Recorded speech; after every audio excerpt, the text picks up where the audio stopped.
E me perdoem até se eu falar errado o nome, né? O Rafael Eichenberg, isso, Humus.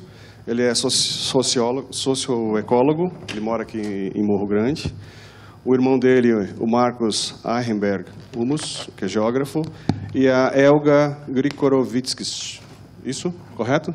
Não sei se que ela é geógrafa também. Por favor.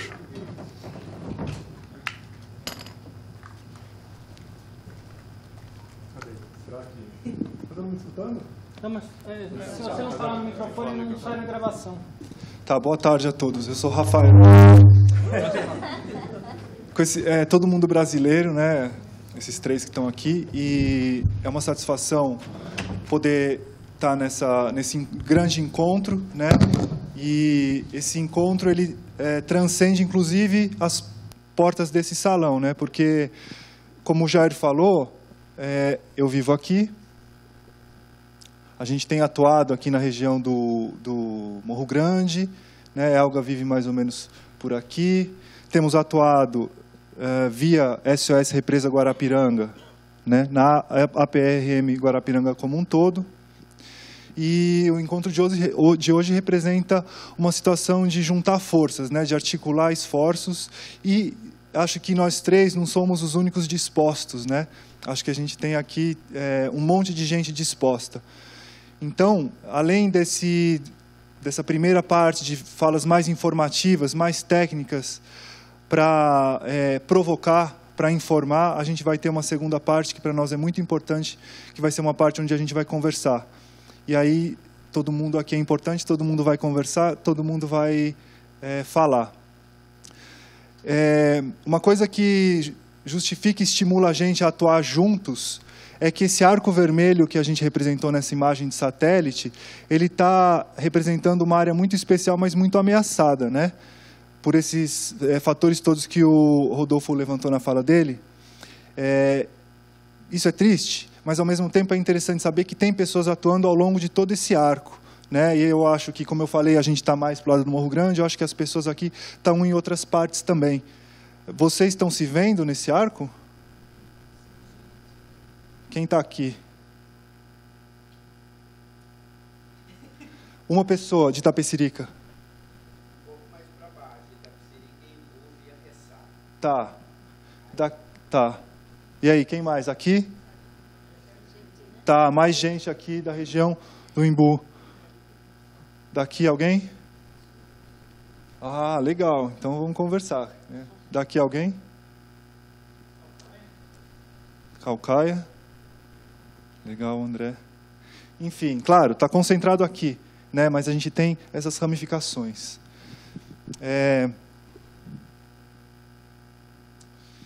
Enfim, esse é o território que a gente está trazendo para a discussão, com essa perspectiva de unir esforços e tentar fazer coisas interessantes ao longo desse arco, né? E aí, a nossa contribuição, ela vai começar mostrando mais ou menos como quais são as bacias, como elas estão estruturadas, como é que elas estão sendo ocupadas, como é o uso do solo. Depois, como é que está a água que está saindo dessa região, que está sendo produzida aqui pelos mananciais. Aí a gente faz um intervalo. E aí volta, depois do intervalo, com um olhar mais para o futuro, né? A gente vai ter um representante da Aliança pela Água, a gente vai ter o climatologista Paulo Nobre falando, e depois a gente vai conversar, tá? Então é isso. E aí eu convidaria a Elga para mostrar para a gente um pouco como é a cara dessas bacias, dos rios, como isso funciona. Depois o Marcos vai dizer um pouco do uso do solo e eu retomo com qualidade da água. Bom, boa tarde. Eu vou começar falando, então, a respeito das bacias hidrográficas da nossa região, né? Mas vou dar um enfoque na bacia do Embu-Mirim, tá? Então, a bacia do Embu-Mirim, a gente vê ali destacada e individualizada em verde, né? O rio ele faz esse trajeto e deságua na Guarapiranga. Aqui a gente tem também a bacia do Cotia, uma parte dela, né? O Alto Cotia, os limites do Alto Cotia coincidem com os limites da reserva do Morro Grande. Nós temos também a bacia do Embu-Guaçu, né? Que também deságua na Guarapiranga. E a bacia do Parelheiros, um pouco menor, também na Guarapiranga. E Aqui a bacia do São Lourenço, que já faz parte da bacia do Ribeira do Iguape. Ao norte, Pirajussara, né, que deságua no Rio Pinheiros.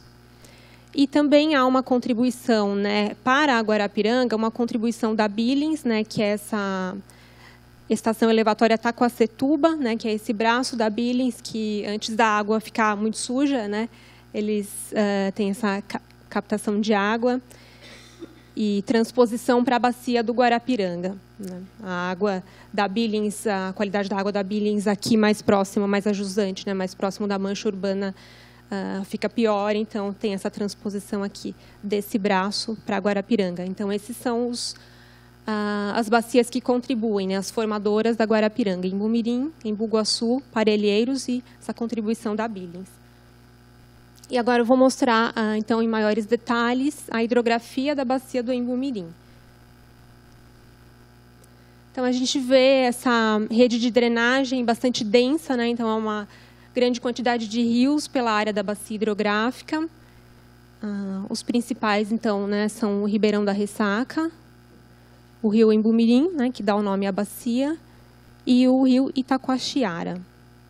E aqui a gente também vê os limites municipais, né, então, Cotia, Embu das Artes, né, Itapecerica da Serra, Tabuão e São Paulo, e Embu-Guaçu. A gente vê, então, quais são os municípios que estão abrangidos na bacia do Embu-Mirim, né? Uma pequena parte de Cotia. Oi. Posso. Então, os municípios abrangidos pela bacia do Embu-Mirim, né? Então, uma pequena parte do município de Cotia, uma boa parte do Embu, né? O Embu também é drenado pelas bacias do Cotia, aqui, e Pirajussara aqui. No próximo slide eu vou mostrar em maiores detalhes. E o município de Itapecerica da Serra, né, que é a maior parte da bacia, então, está no município de Itapecerica. E, bom, essa é a rede de drenagem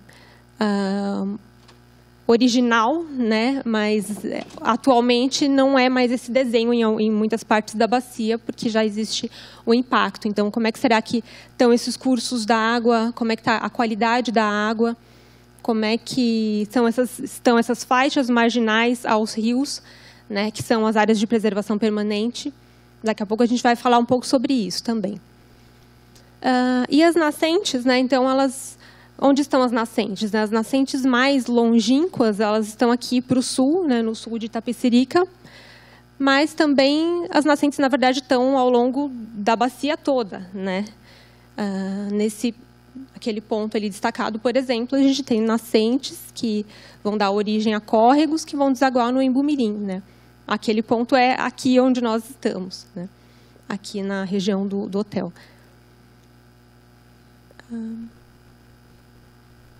Aqui as bacias então, do município de Embu das Artes, né, aí os limites de Embu, bacia do Cotia, Embu-Mirim e Pirajussara. E na próxima imagem a gente vê a imagem de satélite por baixo, né, e dá para perceber aí uma diferença em relação ao uso e cobertura das terras ao longo do município do Embu, né, e a gente vai falar mais sobre isso também. E falando agora a respeito de um tema que já é bastante conhecido, né, que é essa importância então das áreas florestadas em relação à manutenção dos fluxos hídricos da bacia hidrográfica, né? Aqui a gente tem essas duas figuras, né, que ilustram bem os diferentes caminhos, né, que a água faz nessas diferentes situações. Então, numa bacia vegetada e numa bacia e numa área com superfície impermeabilizada, né, no caso. E nesse segundo caso a gente sabe, né, bom, quando chove, os caminhos da água predominantes são o escoamento superficial, né, e essa água vai parar rapidamente no fundo do vale. E nesse caso aqui, né, a possibilidade de infiltração, dependendo da magnitude, da intensidade e da duração das chuvas, existe a possibilidade de recarga das reservas subterrâneas de água, né? Então, e em subsuperfície, então, a água faz um movimento bem mais lento e isso propicia um aumento do tempo de residência da água na bacia hidrográfica, né? Então, é uma estocagem subsuperficial, né? Esse papel de estoque mesmo em subsuperfície que os solos e as rochas fazem quando existe a possibilidade da infiltração. E aí isso garante a disponibilidade hídrica. Aqui eu vou mostrar umas imagens aqui dos nossos arredores. Aqui a gente pode ver uma situação de uma subbacia florestada, né? Aqui a gente tem uma nascente, uma outra nascente, né? Os córregos que se encontram. E então a garantia, né, desses processos que garantem a disponibilidade hídrica. Aqui a gente tem, apesar da gente ter, né, uma certa ocupação, uma certa densidade, né, essas áreas ocupadas elas estão intercaladas com áreas vegetadas. Então isso garante também a manutenção dos processos naturais, né, e a disponibilidade hídrica. E essa situação é uma situação de mancha urbana mesmo, né. E falando um pouco a respeito das planícies fluviais, né, eu trouxe essa foto, né, da bacia hidrográfica, de uma planície da bacia do Rio Cotia. E falando a respeito desse papel funcional ambiental importante das planícies, né, que é de recepção dos fluxos hídricos e estocagem dos fluxos hídricos também, né, estocagem da água. Então, quando a gente olha para uma paisagem dessas, a gente não está vendo a água, mas a gente pode imaginar que existe muita água nesse sistema, né? Lá embaixo existe muita água, e muitos metros, né, de depósitos de sedimentos e solos, né, com água. E a bacia do Embu-Mirim também tem as suas planícies, né? O que eu vou mostrar agora é os resultados de um estudo de um mapeamento das planícies fluviais ou várzeas, né? A gente pode também entender dessa forma, das planícies fluviais ao longo do baixo curso, aqui do baixo curso do Embu-Mirim, né? Aqui nos outros rios também há planícies, mas esse mapeamento foi feito só para essa área aqui, tá? Então, essas áreas em verde, né, elas são as planícies desse baixo curso do Embu-Mirim, né? Também é a morfologia, o que a gente chama de morfologia original, então parte dessa morfologia também já sofreu os seus impactos, né? E aqui mostrando, essa figura ela representa, né, o sistema adutor metropolitano. Eu vou dar um enfoque aqui na zona oeste de São Paulo. A gente consegue identificar Guarapiranga e Billings, né? Essas linhas representam as adutoras, né, de distribuição de água. Os quadrados, eles representam, bom, primeiro mostrando aqui as regiões, né, aqui uns bairros da região oeste de São Paulo, região sul, tem Osasco, Carapicuíba, Cotia, Embu, Itapecerica da Serra, né? Então, os quadradinhos, eles representam os reservatórios de distribuição, né, para a água. Então, os que são laranja, eles são do sistema Alto Cotia, né? Os verdes são da Guarapiranga, os vermelhos são da Cantareira, né? Então, por exemplo, aqui no caso de Cotia, né, recebe do sistema Alto Cotia, já a Cotia, a Granja Viana, recebe do sistema Guarapiranga. No município de Embu, aqui o quadradinho está metade laranja, metade verde, então uma parte vem do Alto Cotia, uma parte vem da Guarapiranga. Itapecerica da Serra recebe do Alto Cotia. E aqui na zona oeste de São Paulo e zona sul, né, vários bairros recebem da Guarapiranga. Mas se a gente fosse... essa figura ela é de 2008, né? E se a gente fosse fazer um desenho desses para os dias atuais, né, com certeza teria muito mais quadradinhos verdes, né? Ou seja, muito mais regiões recebendo da Guarapiranga, porque a gente sabe que nesse verão a gente viu as notícias, né, de que a Guarapiranga tinha uns níveis de água melhores, então ela conseguiu dar conta de abastecer outros bairros também, além desses que ela já abastecia, né? Então, fica aí a importância das subbacias, né, que são as contribuintes para o sistema Guarapiranga, e entre elas a Embu-Mirim é uma delas. Tá? Então, eu vou passar o Marcos, que vem agora. Sim, vai dar continuidade, então.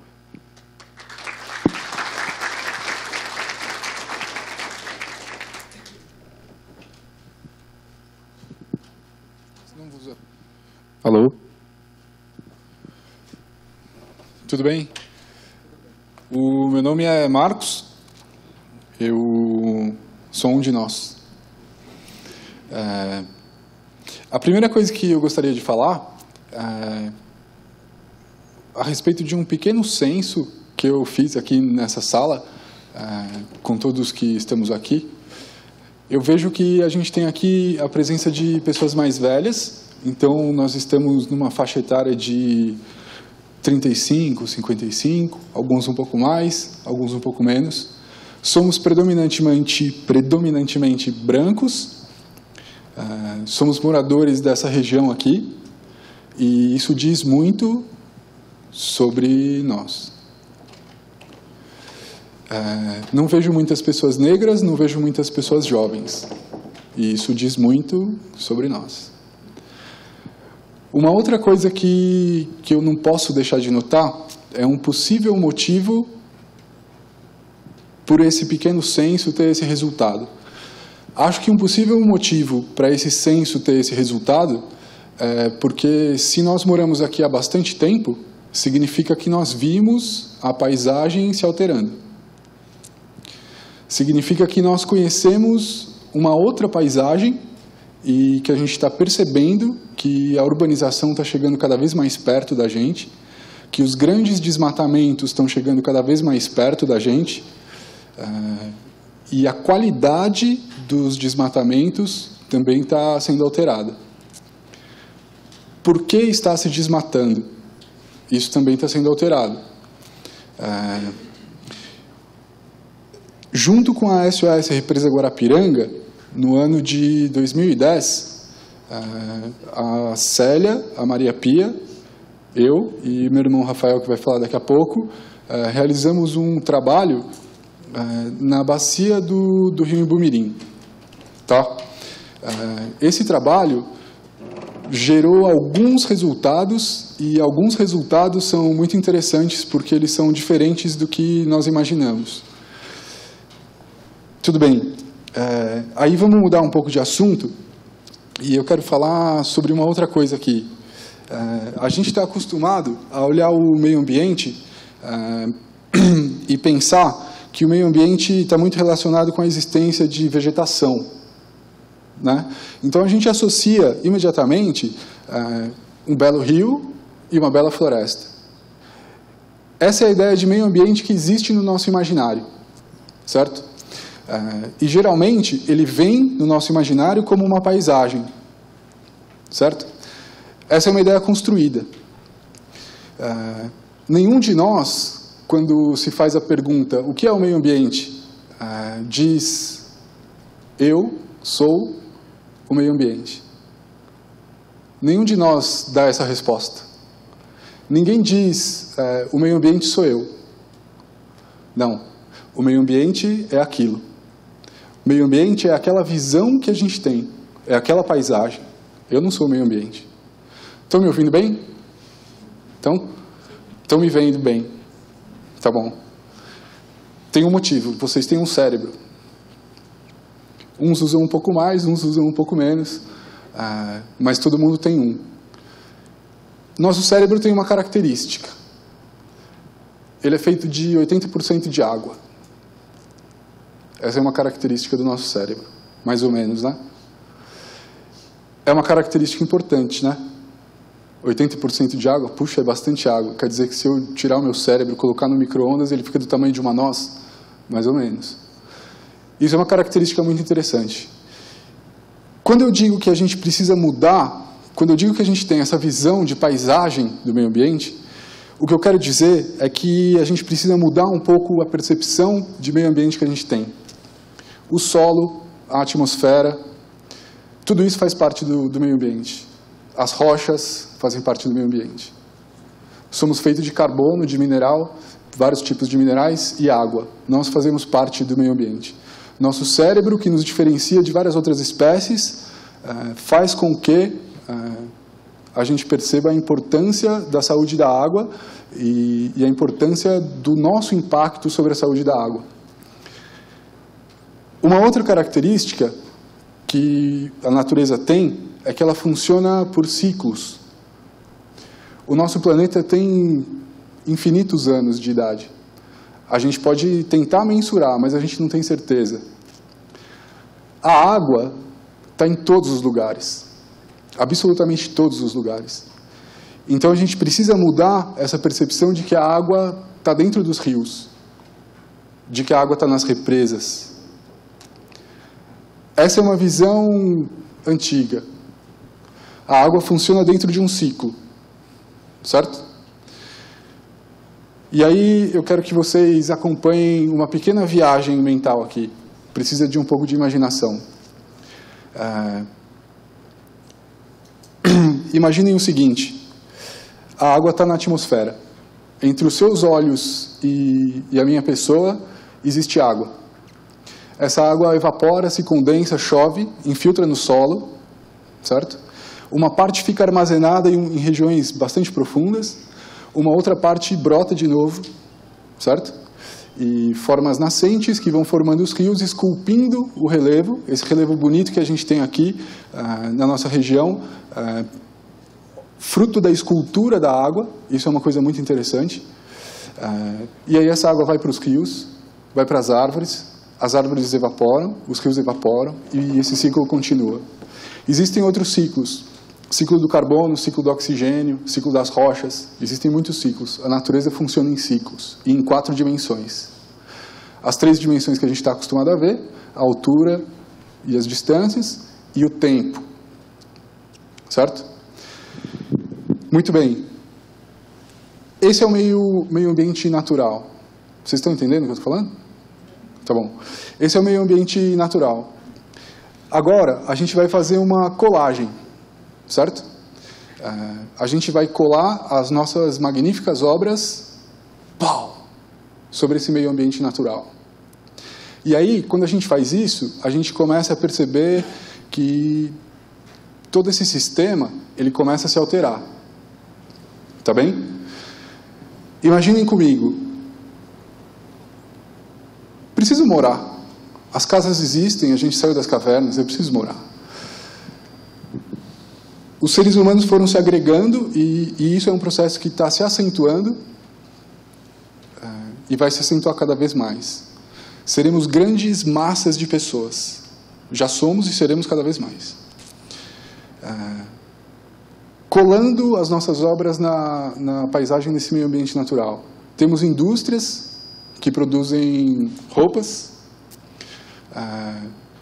Temos grandes conjuntos habitacionais, grandes casas, bairros, cidades, shopping centers, estradas, automóveis e tudo mais. Um aspecto. Muitos de nós vieram, acho que todos, chegamos até aqui nos locomovendo com o auxílio de um automóvel. O automóvel usa um tipo de combustível, né? Esse tipo de combustível emite poluentes na atmosfera.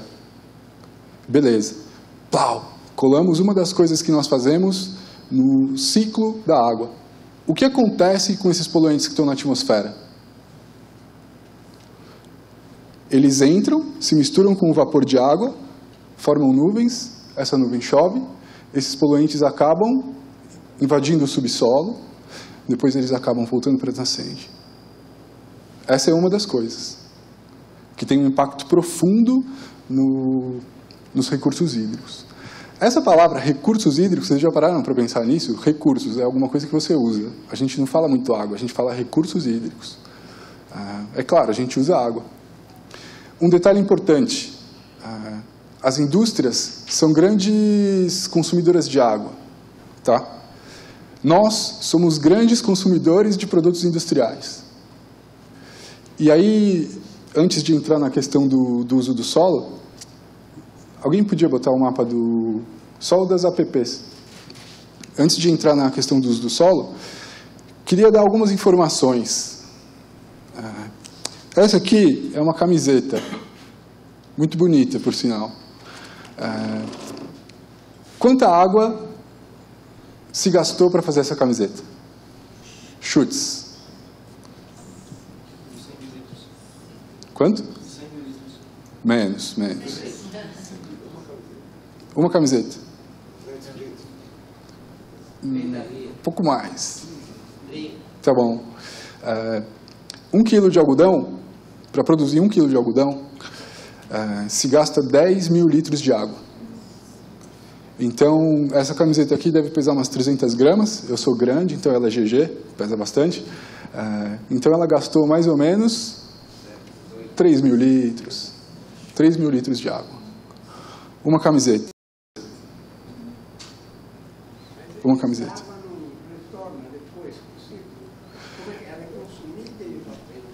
Isso é uma outra questão, é uma questão interessante. Essa medida, ela tem 3 tipos de água. Uma água que se transforma e fica no produto, uma outra água que é poluída e volta para o sistema, né?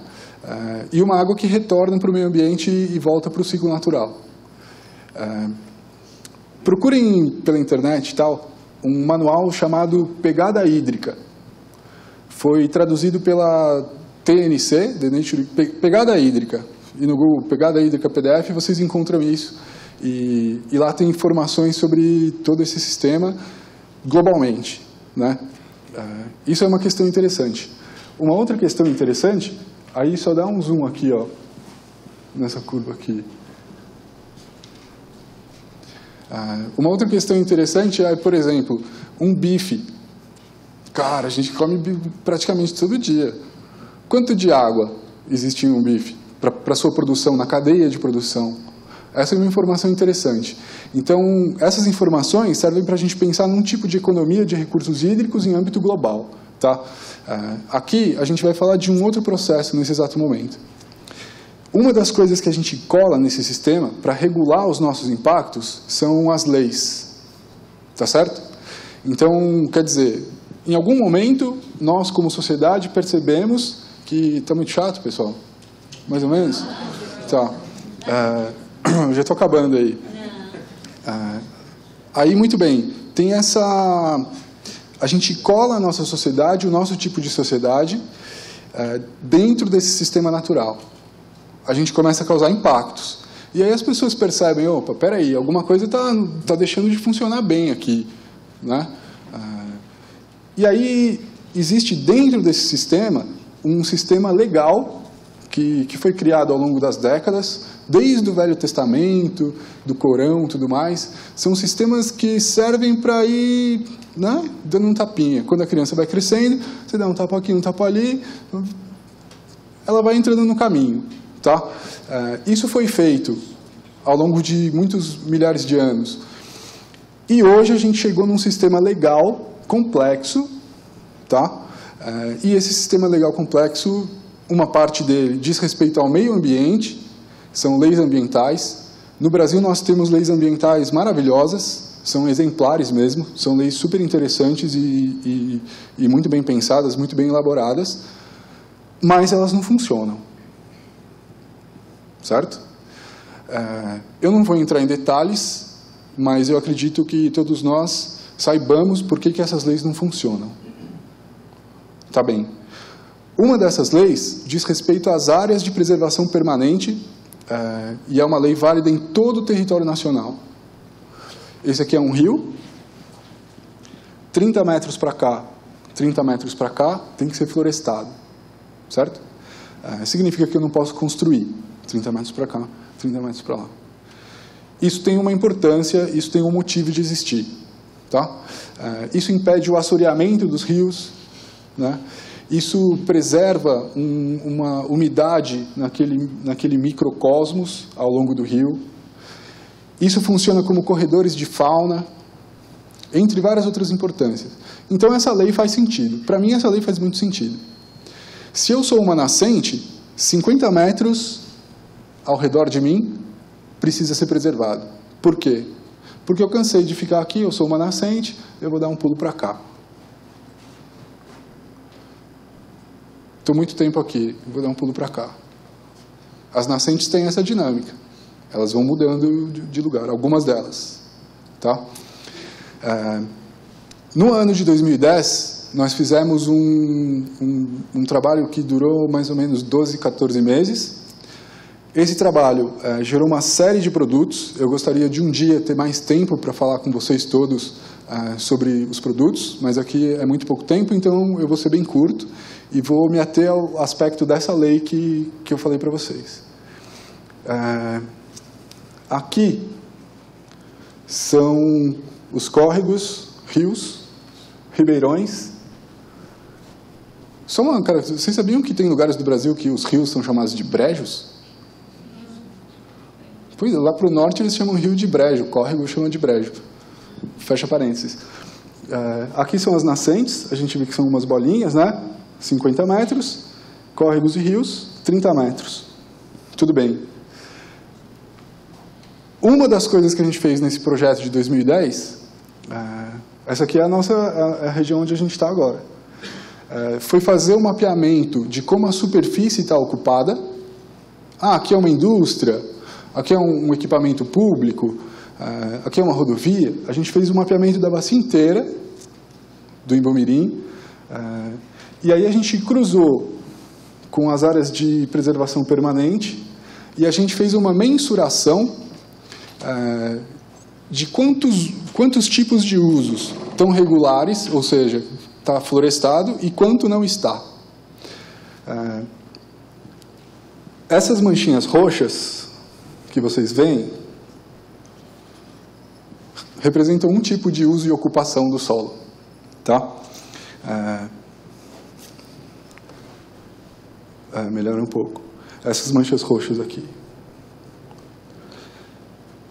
E aí eu quero dizer uma coisa para vocês. Muito grave. Essa área aqui, ó, é o rio Imbomirim. Essa área aqui possui a várzea do rio Imbomirim. A várzea tem uma característica. Ela tem os solos bastante permeáveis. Isso significa que a relação entre o subsolo e a atmosfera e a água, ela se dá rapidamente. Por isso, elas são consideradas áreas de grande vulnerabilidade à poluição dos aquíferos. Significa que se existir um derramamento de óleo aqui, ele tem um grande potencial de contaminar um aquífero. É isso que significa. Essas manchas roxas aqui são indústrias.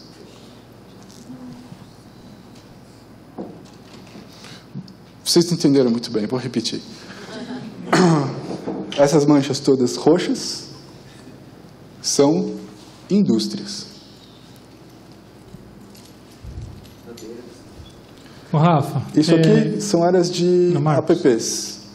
Marcos, só comentando aqui, traduzindo ainda um pouco mais, qualquer derramamento de químico ali não coloca em risco não só o rio e a represa, quanto poço caipira ou artesiano de toda a região.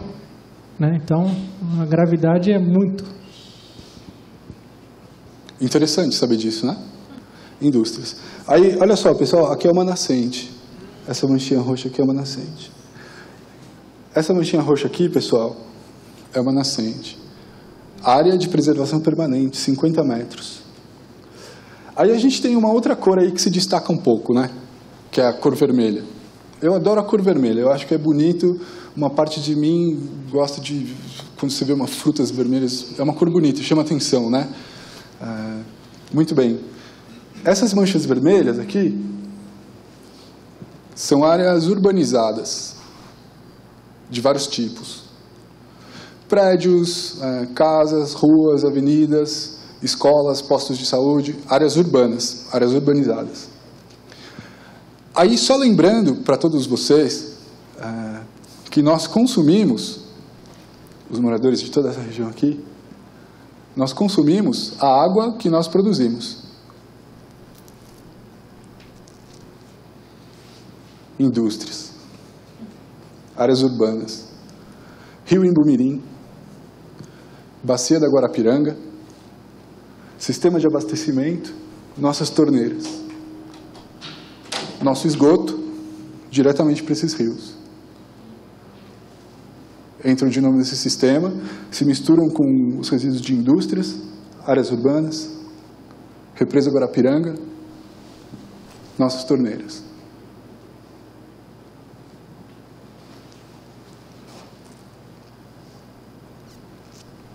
Por que tanto descuido com o esgoto humano? Eu tenho uma resposta simples. Imagina comigo, eu sou um empresário e a minha empresa, não estou falando de nenhuma outra empresa, estou falando da minha empresa. Sou um empresário e a minha empresa, ela cuida de duas coisas. Do abastecimento de água. E a outra coisa que a minha empresa cuida é do esgoto. Com o esgoto, eu não consigo ter muito lucro, porque ele é muito penoso. Se transportar água por dentro dos dutos é caro, transportar o esgoto é muito mais caro, porque ele é pesado, ele é um musgo, dá mais trabalho. Eu tenho que tratar isso. Isso me dá muito gasto.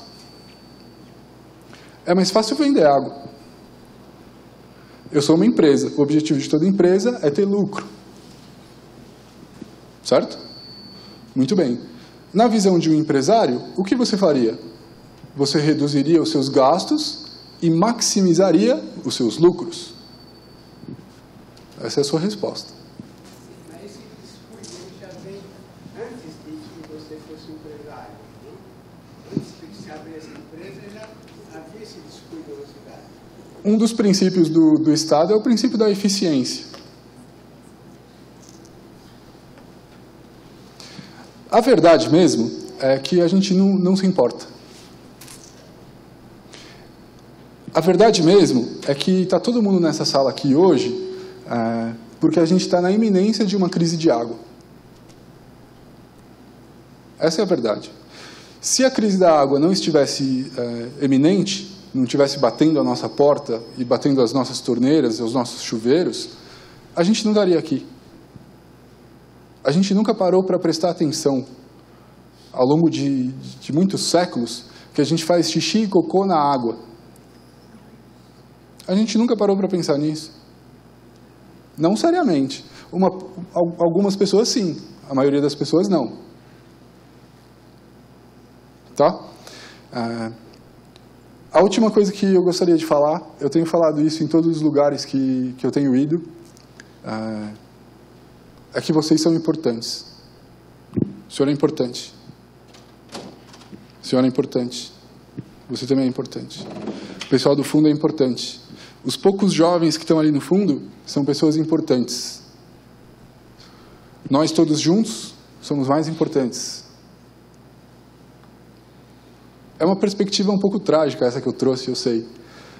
Quando eu estava fazendo esse mapeamento, passei por muitas crises. É muito triste a gente verificar a realidade, medir a realidade e chegar a resultados. Só para saber, na bacia do Imbumirim, em 2010, 51% das áreas de APPs, áreas de preservação permanente, estavam irregulares. Ou estavam desmatadas, ou estavam ocupadas de maneira irregular. Metade. Já se passaram uns 5 anos, isso deve ter aumentado um pouco. Beleza? Isso aí, até a próxima. Diagnóstico foi, estou falando ainda do diagnóstico de qualidade de água na bacia do rio Imbumirim, APRM Guarapiranga, que foi feito via SOS Represa Guarapiranga com apoio do FEIDRO. Né? A Célia está por aí? Célia, grande parceira que está na SOS à frente da SOS Represa Guarapiranga há 22 anos.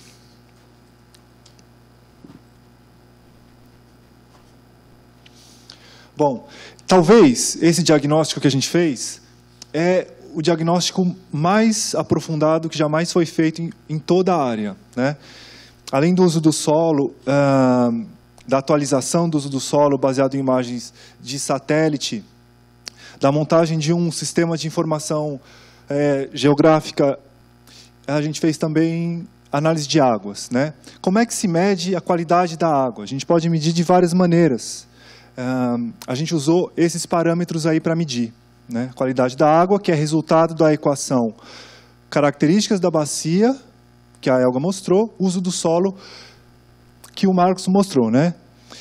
Então, a gente mediu a temperatura da água, que diz muito sobre como ela está, né? Se eu tenho uso do solo inadequado, se eu tenho APPs irregulares, eu vou ter uma temperatura um pouco mais alta, uma água mais turva, e se eu tenho poluentes industriais e outros, eu vou ter uma condutividade mais alta, ou seja, a água conduz mais energia elétrica, né? Isso a gente usa para medir a qualidade da água. Parâmetros químicos, como a acidez da água, o pH, a quantidade de oxigênio dissolvido, o nitrogênio e o fósforo, esses aqui vão dizer para a gente um pouco sobre o esgoto que está chegando na água, né? Matéria orgânica de esgoto reduz o oxigênio dissolvido, aumenta nitrogênio, aumenta fósforo, né? Aí chega na Guarapiranga, esses componentes aumentam a quantidade de algas, que pode deixar a água mais de pior qualidade, com odor, com sabor e etc. E alguns parâmetros biológicos, coliformes fecais e totais, produtos diretos do esgoto, né? E a toxicidade aguda também, que é o quão tóxica a água está. E isso a gente testa usando um pequeno micro-organismo chamado Daphnia. É um crustáceozinho pequeno, muito sensível, aí a gente expõe esse organismo à água e vai saber como é que a água está, né? Então a gente fez isso. Esses parâmetros são de difícil compreensão e aqui não há tempo de ir a fundo em todos eles. Então, a gente compõe índices comparativos de qualidade, sintetizando isso tudo. Então, o que eu vou mostrar para vocês são essas duas coisas, né? Os índices absolutos e os índices comparativos. A bacia do Imbumirim a gente já conhece bem, e esses pontos vermelhos e verdes são os pontos que a gente já mostrou. São 24 pontos, né? Aqui as partes mais altas, na ressaca, aqui as partes mais baixas, já perto da Guarapiranga. A CETESB ela avalia a qualidade da água nessa bacia, mas ela pega um ponto só, que é onde o Imbumirim chega na represa, que é aqui, se eu não me engano. Estou certo? Estou certo, Marcos? Ah, tá. Exato. Tá. Mais ou menos aqui, eu acho. A CETESB ela olha só esse ponto. Tá? Então, como eu disse, esse aqui é o diagnóstico de qualidade da água superficial mais detalhado que jamais foi feito na bacia. Esses aqui são os pontos que a gente coletou. E aí, voltando ao que a Elga diz, a gente tem o Ribeirão da Ressaca, a gente tem o Ribeirão Itacoaxiara, a gente tem o rio Imbumirim. Aqui está mais ou menos Itapecerica, aqui está Cotia, Reserva Florestal do Morro Grande, aqui está o Reservatório Guarapiranga.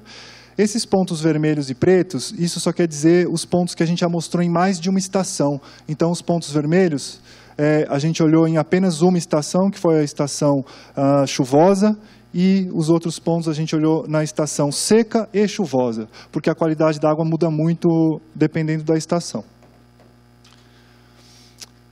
Esse é o resultado do índice de qualidade da água, que é um índice sintético que junta vários parâmetros, que foi calculado pela CETESB naquele único ponto que ela mostra no rio Imbumirim, né, ao longo do ano.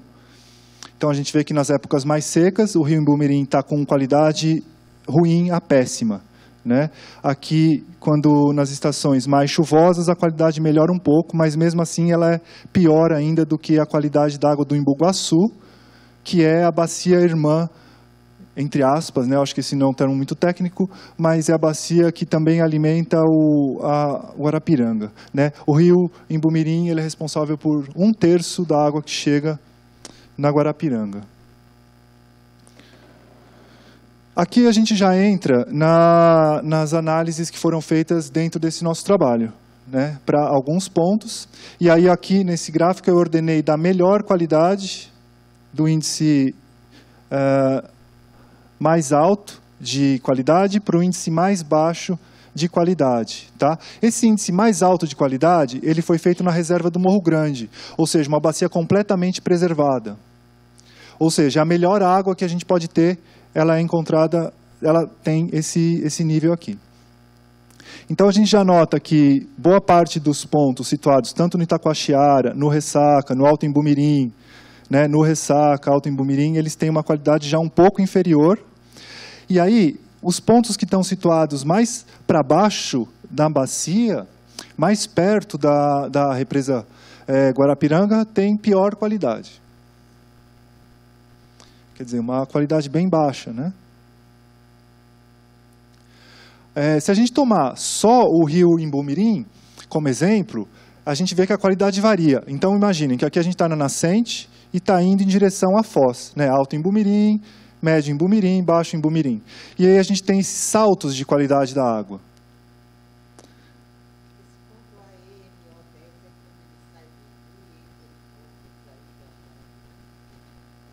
Esse ponto AM, esse aqui? Não. O que será que acontece no rio Embu-Mirim para a água dele ficar limpa de um ponto a outro? Isso é sequencial. A gente começou a mostrar ele lá em cima e foi baixando. O que será que aconteceu aqui para melhorar a água do rio Embu-Mirim? E aqui? Rio Itacoaxiara, Ribeirão da Ressaca e Itacoaxiara. Então, olha o que acontece. Quando o Ribeirão da Ressaca atinge o rio Embu-Mirim, a qualidade melhora, piora. Itacoaxiara atinge a qualidade melhora, depois piora. Tá? Então, o primeiro dado, além daqueles outros que eu mostrei, que está ruim, que é o pior, prejudica a água da represa Guarapiranga, porque a qualidade da água do Embu-Mirim chega lá é pior do que a qualidade da água que já está, né? Além disso, a qualidade vai caindo ao longo do curso do rio. A gente tem essa outra característica que é o Ribeirão Itacoaxiara e o Ressaca, eles estão aportando uma água de melhor qualidade ao rio. Então, eles são importantes nesse sentido.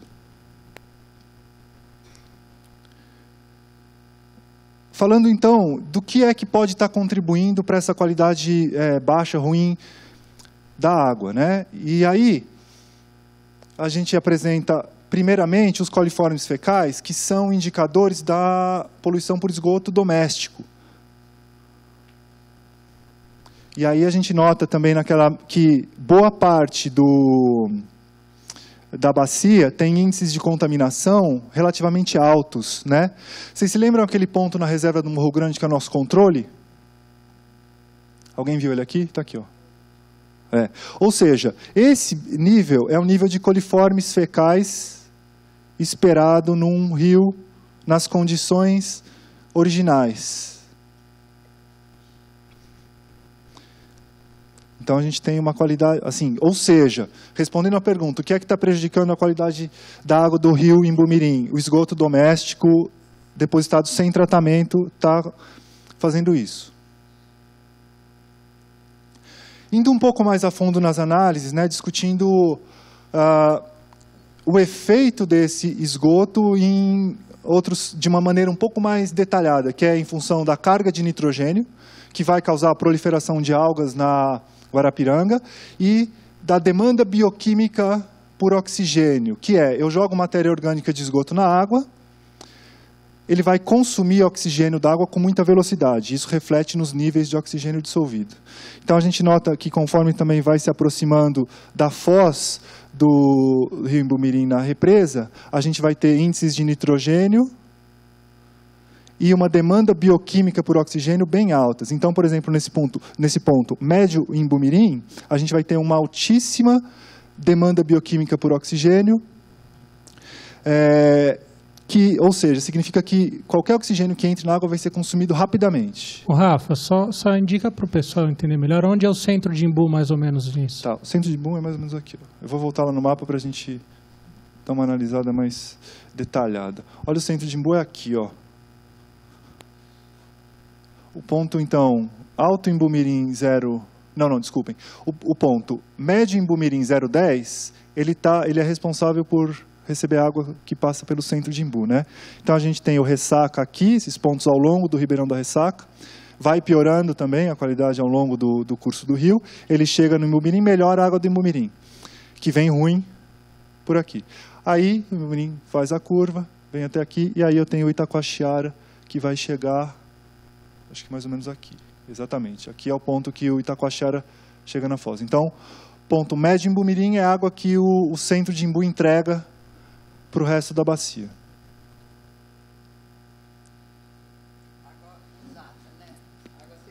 Água servida, exatamente. E aí aqui está o ponto médio em Imbu-Mirim 010. Olha só, são altos níveis de demanda bioquímica por oxigênio, altos níveis de nitrogênio. Ou seja, é uma água ruim que sai do município de Imbu. Aqui a maioria das pessoas é do Imbu, né? Ainda bem que só tem uma pessoa você não é de Itapecerica não, né? Do Imbu também, tá bom. Isso é 2010. Eu não sei. Pois é, a gente fez isso em 2010. Então, também. E aí, os galpões horríveis, o que eles fazem com a água? Eles vão aumentar a condutividade da água, vão aumentar a toxicidade na água e vão aumentar também metais pesados na água. Aí, falando de metais pesados, a gente não analisou metais pesados, é uma análise cara, dispendiosa. A CETESB faz isso, né? E aqui são dados de 2014 e da média 2009 e 2013. Né? Isso é o relatório de 2014 de águas superficiais que a CETESB produz. Isso está disponível online, é um material super detalhado, super interessante. Porque além dos dados, eles têm nesse relatório a explicação do que significa cada parâmetro, né? E do que influencia cada parâmetro, né? Das atividades humanas, dos usos do solo que influenciam cada parâmetro na água. E aqui, a CETESB, baseada em padrões internacionais, vai definir o que se chama de conformidade. Se a quantidade de metais pesados ultrapassa esse nível, se fala em não conformidade. E aí a gente pode olhar aqui o rio Imbuguaçu, o Mirim e o Cotia, né, em relação a isso. O Imbu-Mirim é a última linha. Então, a gente nota que existe desconformidade, ou seja, está acima dos níveis mínimos considerados, né, o limite mínimo, acima disso é muito perigoso. Né, acima desse nível é muito perigoso, ou seja, a não conformidade é muito perigosa para consumo, para a biota aquática, e algumas vezes para o contato primário também, né, encostar na água. Então, em relação a manganês, todas as análises de 2014 foram consideradas desconformes, ou seja, níveis acima do mínimo. Na média também, mas está piorando, na verdade, né? Outro que foi observado desconformidade foi em relação ao cádmio, de 2009 a 2013, e aí em 2014 menos cádmio. Cádmio é um componente usado em baterias e outras aplicações industriais, então alguma coisa aconteceu para o cádmio sumir da água, né? Talvez alguma mudança nas atividades da bacia, ou algum outro fenômeno bioquímico ou biofísico ali, ou fisicoquímico, que capturou o cádmio da água. O mercúrio também estava em desconforme em 4% das medidas na média 2009 e 2013, em 2014 sumiu. O alumínio também se manteve em 2014 com 25% de desconformidade, estava mais alto, então está baixando a porcentagem de desconformidade. E o ferro dissolvido continua em altos níveis. Né? O ferro, ele é um componente que, para as algas, é uma comida muito importante. Então, esse ferro que está chegando na represa da Guarapiranga, ele pode contribuir para a proliferação de algas ali. Né? Essas florações de algas, então a Guarapiranga fica toda verde, e aí isso impacta diretamente nas qualidades de sabor e odor e cor da água. O último aqui, quem é?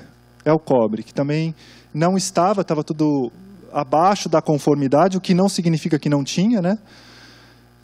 E aí hoje a gente tem 1/4 das amostras desconformes para cobre, né? Então, esse é o panorama geral da qualidade da água do rio. Diga. Claro.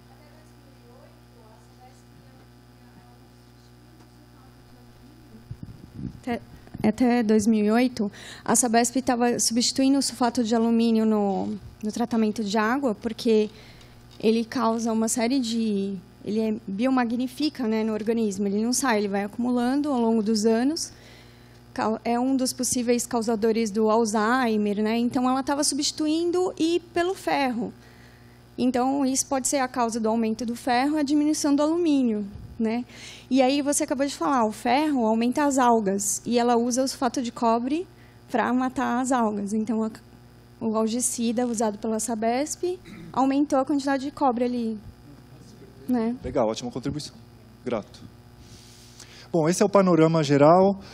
Como o Marcos falou, tem muito dado, né? Tanto espacializado, tem mais dados de análise de água, coisas mais detalhadas em relação aos outros cursos, né? E aí, em relação a um panorama um pouco mais amplo e geográfico dessas análises, eu posso mostrar um dos vários mapas que a gente produziu, que é esse aqui, que reforça um pouco o que eu falei em relação a onde é que está sendo produzida água de boa qualidade, né? Então, a gente tem aqui a Guarapiranga, né? E aqui, a cor corresponde à qualidade da água produzida na bacia, em termos gerais, né? Isso é uma aproximação para a gente conseguir entender e enxergar, né? Então, o Ressaca, né? Ele ainda é um produtor de água de boa qualidade. O Alto Imbumirim é um produtor de água de boa qualidade também. E o Alto Itacoaxiara, né? Aqui. E aí, nas áreas mais urbanizadas, aí a qualidade já cai bastante. Enfim, é um pouco isso que é possível mostrar aqui. Eu não sei se... Rodolfo, cadê o Rodolfo? A gente tem ainda... Como é que estamos de tempo em relação à próxima atividade? Está pronto lá? Tá bom. Tá bom. Tá bom. Então, aqui a gente consegue enxergar mais ou menos como é que estão essas qualidades da água. Então, concluindo, a gente tem lugares onde se produz água boa, lugares onde essa água vai sendo prejudicada. A gente tem o esgoto doméstico como um dos principais fatores que estão prejudicando a qualidade da água, e isso vai ter reflexos na Guarapiranga. A gente tem presença de, além do esgoto doméstico, poluentes de origem industrial, né, metais pesados, como a gente viu. Não observamos toxicidade aguda, o teste com os bichinhos, com as dáfnias, não mostrou toxicidade aguda, ou seja, muito provavelmente esse grande volume de água está diluindo um pouco essa toxicidade da água, então ainda existe vida aquática, né, em algumas partes do Rio Imbumirim. O que mais que eu posso dizer de conclusões gerais do estudo? Eu acho que é mais ou menos isso que eu posso dizer agora. Diga, por favor. Sabe dizer se existe análise que detecte antibióticos na água? Detecta antibióticos, hormônios sintéticos, quimioterápicos, que são usados no processo de combate ao câncer, tal, que as pessoas ingerem, expelem pelo esgoto, e isso fica vivo. Como é que funciona isso? Existem análises, mas para esses compostos orgânicos químicos muito específicos, tem que ser análises específicas. Ou seja, você me diz qual é o componente que você está procurando, e aí eu olho lá para ver se tem ele, né? Não tem um teste que é possível fazer para todos eles, né? O que a gente faz, esse de toxicidade aguda, para coisas tóxicas mesmo, a gente usa micro-organismo, porque o micro-organismo não, é um microinvertebrado. Ele é sensível a qualquer coisa que o mate, né? Então a gente pega esse amplo espectro. Mas para essas coisas, a gente não tem. Eu acho que você quer falar alguma coisa, por favor. Depois a Célia, tá bom. Então, boa tarde de novo. Meu nome é Angélica, vou me apresentar, né? Eu sou doutora em ecotoxicologia aquática e o meu doutorado foi no Rio São Lourenço, e eu trabalhava com os pontos de captação da Sabesp e sempre trabalhei com água de abastecimento. Então, a Sabesp, ela não detém um sistema de tratamento que retira da água esses compostos, né? Hoje a gente tem a nanotecnologia que ela consegue detectar partículas muito pequenas, porque as concentrações são muito pequenas, mas até 2008, que é quando eu estava fazendo o doutorado, já se encontra na água assim, concentrações muito grandes de hormônios, né, que vem do anticoncepcional, que é uma coisa muito utilizada, e o propanolol, que é o princípio ativo de remédio para pressão arterial. Isso tem na água que todo mundo está bebendo aqui demais, assim. E não tem como tirar. Tem tecnologia? Existe? Existe, mas aqui no Brasil, e muito menos a Sabesp, vai usar isso para tirar da água.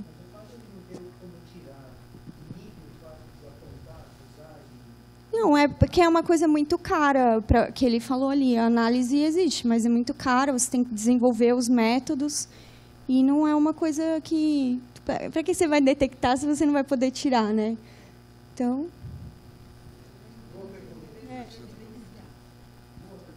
Tá, então a gente tem a Célia aqui e depois uma outra pessoa ali. À esquerda, mais para cima. Aqui? A APA está fora. Tá drenando para o Cotia, para a bacia do Cotia. No Cotia ninguém sabe nada, a gente só sabe lá no Baixo Cotia, que é uma água quase um esgoto, né? Aquela linha que eu mostrei na CETESB, toda vermelha. Mas dá para pressupor, né, pela experiência de vocês, a continuidade dessas cores para as bordas ou Olha, não? O Marcos e a água conhecem melhor o uso do solo aqui. Eu acredito que seja uma coisa semelhante ao que a gente tem na ressaca, ou seja, essa região ainda está produzindo água de boa qualidade. É isso? Em relação ao uso do solo?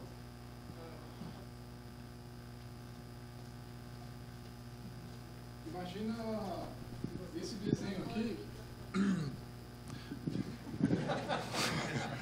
Parecia o Costinha, né? Imagina esse desenho aqui transportado para cá. Então a gente tem nessa região aqui um uso do solo mais verde. Esse verde vem diminuindo nessa direção. Então é meio verde, amarelo, laranja. Encostando no Morro Grande, bem verde. Saindo daqui, né, é um pouco mais verde, aqui vai diminuindo em direção à cidade. A cidade está para lá, né? Não, a cidade que eu digo, o centro de São Paulo. Aqui perto da Pedreira seria mais verde, né? Mais para o Capuava, mais amarelo, e mais para o Tomé, mais laranja, mais vermelho. Só uma... Pedreira está aqui na divisa de Bacias, aqui. Só uma... Se tudo der certo, daqui 12 meses a gente vai ter um estudo desse tipo para toda a bacia do Rio Cotia. Se tudo der certo. Com desenho e tudo mais. A gente está até pensando, inclusive em melhorar a comunicação, sabe? Ampliar e melhorar. Só uma coisa muito rápida sobre esse mapa aqui. Vocês lembram daquela relação que existe entre o uso do solo e a qualidade da água? Esses mapas todos, esses trechos, por exemplo, esse trecho amarelo aqui, significa o seguinte: toda a água que chove aqui, ela vem parar aqui, né? Então significa que o uso do solo dessa região toda aqui, ele foi medido aqui, a qualidade da água. Por que esse mapa é importante? Tá? Por exemplo, eu tenho essa mancha aqui que está verde, um verde claro. Significa que com poucas ações, na melhoria do uso do solo, da recuperação das APPs, preservação das áreas mais altas da bacia, poucas ações, eu consigo transformar esse verde aqui num verde mais escuro como esse aqui. Por que esse mapa foi feito assim? Porque eu acho que a gente faz parte da bacia do Rio Tietê.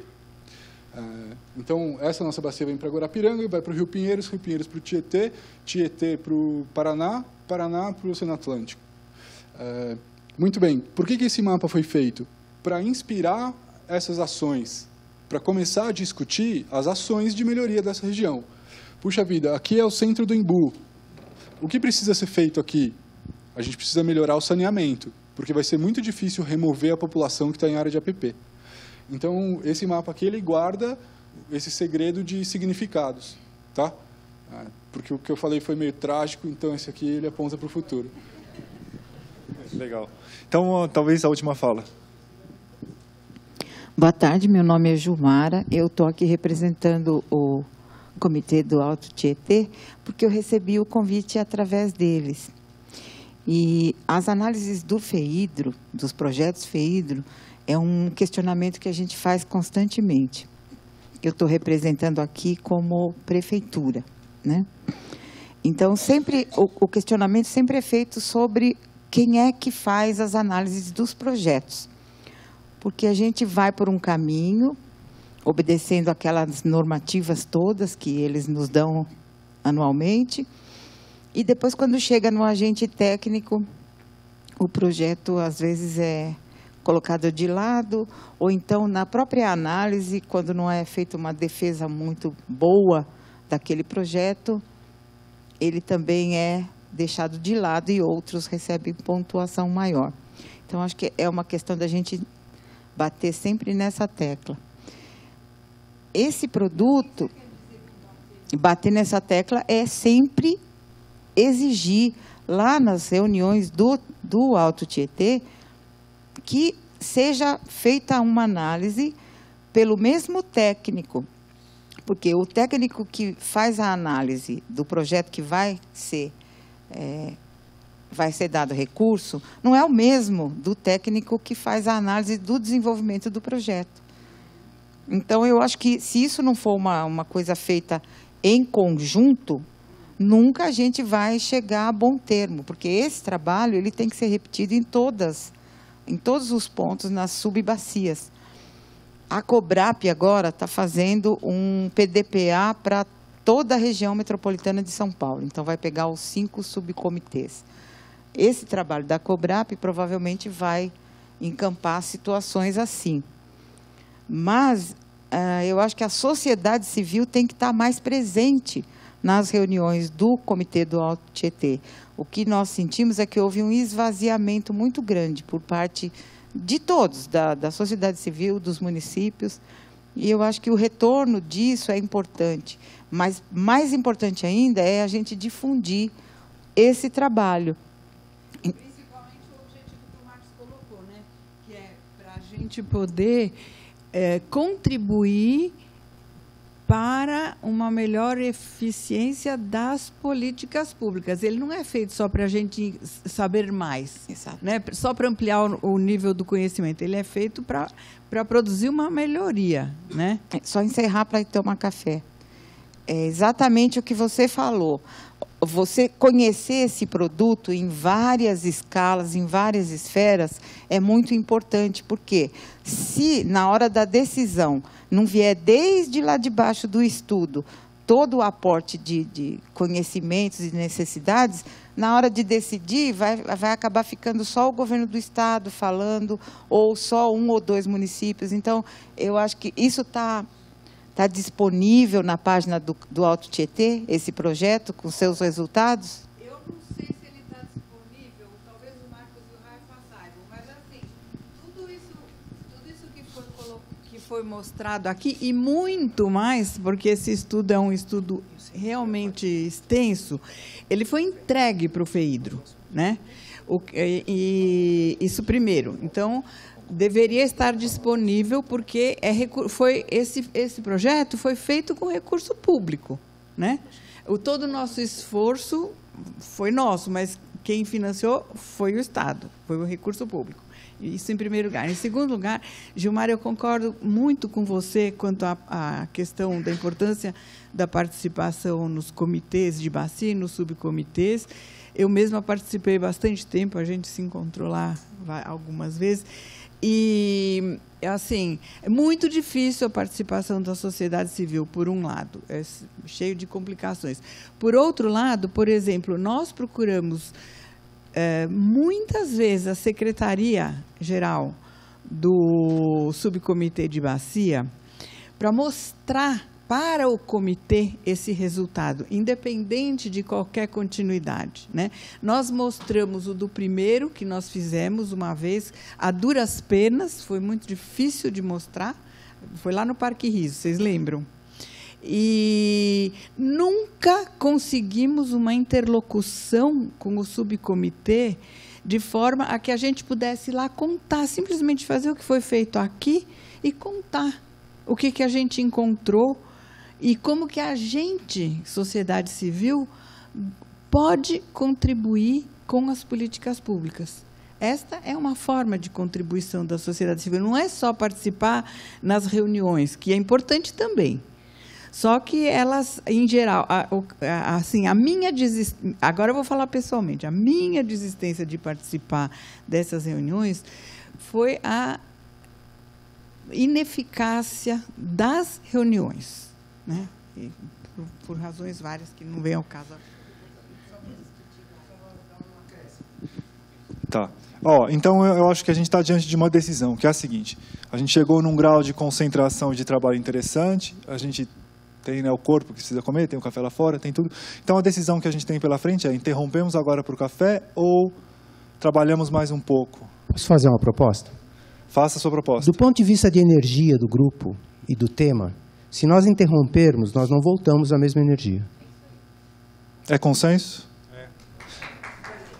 Obrigado. Então, a gente segue trabalhando. A informação é que os produtos todos são públicos, eles não estão disponíveis na internet, porque muitos deles têm um peso, uma quantidade de bytes muito grande. Um mapa desses é 400 megabytes, porque eles têm uma escala muito fina, né? Os relatórios são menos, mas tem nossos e-mails lá e a gente pode pensar em maneiras de disponibilizar isso. A gente tinha algumas inscrições, aí eu pediria que elas fossem refeitas, uma aqui, a gente tem o microfone ali já, é isso? Tá bom, então, por favor, aqui, depois ali. Só lembrando, desculpa, mas só lembrando o que a gente tem por vir, né? A ideia era que no final do dia, depois a gente voltava do café, teria mais algumas falas importantes, e aí partiria para conversas que depois convergiriam numa síntese. Então, na medida do possível, se a gente enxergar que pode deixar para tratar coisas nessas rodas, a gente trata, né? Mas o que o companheiro também diz ali é importante, então vamos dar sequência. Por favor, ali, depois ali. Pela experiência que eu tenho de participar do Conselho Gestor da APA Embu Verde, aqui no município de Embu, eu faço a pergunta agora para essa senhora que é do Gilmara, que é lá do Comitê de Bacia: qual é a força política que o presidente do Comitê de Bacia tem no sentido de dirigir e orientar as prioridades que são dadas para financiar este ou aquele projeto submetido até pela sociedade civil? Eu queria entender um pouquinho melhor como é que funciona politicamente o Comitê de Bacia, porque eu sei muito bem como funciona um conselho gestor no âmbito do município, que é sujeito a aparelhamento pela força executiva no município, pelo poder executivo no município. E uma vez aparelhado, fica muito difícil a sociedade civil ir lá e fazer papel de bobo, como a gente está vivendo aqui, entende? Então, eu queria ouvir um pouquinho, porque, infelizmente, eu não tenho participação no conselho, lá no Comitê de Bacia. Queria ouvir um pouquinho como é que funciona isso. Ok. A outra fala ali. Talvez, eu sei, mas é que ele tinha se inscrito antes, aí eu penso que talvez a gente possa escutar a fala e depois traz para a Gilmara.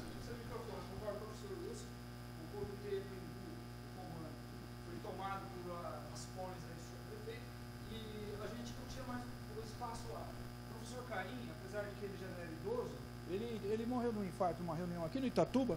Eu creio até que em função desses desgostos que ele passou a vida inteira, porque era tratado como um palhaço, um bobo da corte lá naquele comitê de bacia do Embu das Artes.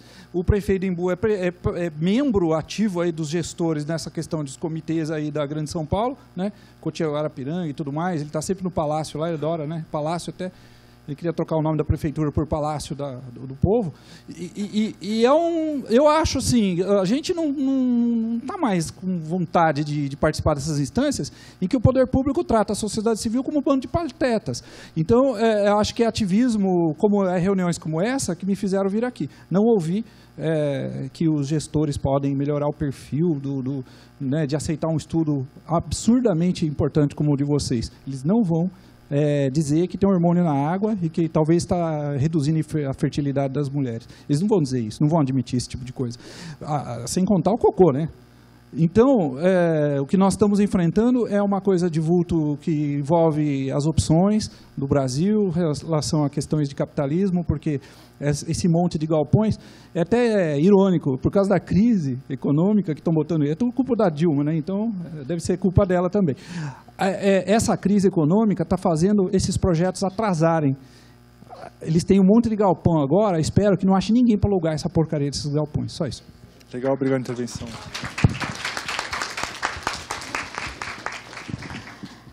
Eu vou me apresentar de novo. Embora eu esteja aqui porque recebi o convite pelo Comitê de Bacia do Alto Tietê, e eu digo que posso representá-lo, porque assim como ela, estou lá desde que eles começaram, desde 97. Então, eu vou responder ao senhor dizendo o seguinte: a sociedade civil ela tem que ir nas reuniões. Se você pensar, é um sistema, é um tripé, que eles dizem que segura as decisões, né, e o planejamento. É um tripé porque é formado pelo governo do Estado, pelos municípios e pela sociedade civil. Mas se você pensar na questão paritária, não é paritário, porque a sociedade civil é uma e o poder público, então, teria as outras duas pernas. É muito importante, mesmo que a gente perca a paciência. Eu represento, lá no Alto Tietê, como sociedade civil na Associação dos Engenheiros. E no subcomitê como a cidade de Cotia, prefeitura. Nem sei se isso é possível, mas eu faço, porque ninguém vai, eu vou, então, né? Só que eu não sou duas pessoas, eu não posso pensar diferente. E levo lá o que os meus parceiros me falam, olha, isso é assim, está certo ou não. Então, eu vejo que a sociedade civil, ela já tem dentro dela muitas diferenças, interesses completamente diferentes. Se você pensar numa ONG e numa entidade que quer habitação, são coisas completamente diferentes. Mas se a gente não estiver lá para explicar, que nem eu vou voltar e vou cobrar, falar, olha, tem um projeto fantástico ali do pessoal da SOS, e cadê? Vocês não colocaram no site? Porque dentro de um site você tem a possibilidade de pegar um mapa desse tamanho. Ele vai ficar lá em PDF ou sei lá em quê, lá no Drive, eu não entendo muito, mas enfim, tem como qualquer um acessar. Então, por que ele não está lá? O pessoal reclama demais. Ah, ninguém sabe qual é o resultado desses recursos que vão para o FEIDRO, né, para fazer projetos. Então, sabe sim, ó, aqui tem uma resposta. Só que a gente, como sociedade civil, parece que a gente desaprendeu a nossa função de falar e de fazer. Porque eu já tenho bastante idade e, no meu tempo, era a sociedade que empurrava a coisa. Se a gente perdeu essa capacidade por causa de X anos de ditadura e depois por uma nova ditadura, né, a gente não pode ficar quieto. E é com a nossa disposição de explicar, porque eu acho que não existe ser humano que não tenha a capacidade de entender o que é que esse projeto está mostrando para nós, né? Então, o dinamismo da sociedade é grande, mas a gente precisa ir com calma, porque já estamos vendo a água ir para o brejo no Brasil, né? Ir para o brejo no Brasil. É, porque o brejo não tem mais, cadê? O brejo tem uma cidade em cima, não é? Tá aterrado. Então, eu não gostaria que ninguém se desmotivasse ou falasse, ó, estou cansada de ir lá no comitê. Não, pelo amor de Deus, não cansa, não. Vai lá, porque esse projeto ele tem que ser replicado. Gilmara, tese um esclarecimento, obrigado. A Gilmara é membro do subcomitê, ela não é presidente, não é ela que manda. Ela foi uma das poucas pessoas simpáticas em nossa entidade quando a gente foi lá e nos deu informação. Mas para quem já se desanimou com muita coisa dessa participação em comitê ou em conselho, a gente vai ter que tomar ânimo de novo, porque senão os prejuízos vão ser maiores. E a experiência que eu posso falar é minha, de ter retomado a participação nos conselhos, de ter retomado a participação nos comitês, e eu tenho tentado levar moradores que não têm direito a voto, mas são ouvintes e vão estar lá, se possível, fazendo uma fala, entendendo. O incômodo de eu levar 2 moradores no Conselho de Meio Ambiente foi tão grande que a reunião quase pegou fogo. Estavam quase botando para fora a pessoa que era ouvinte, que não tinha direito a voto. Porque o que eles falam não passa por nenhum critério moral.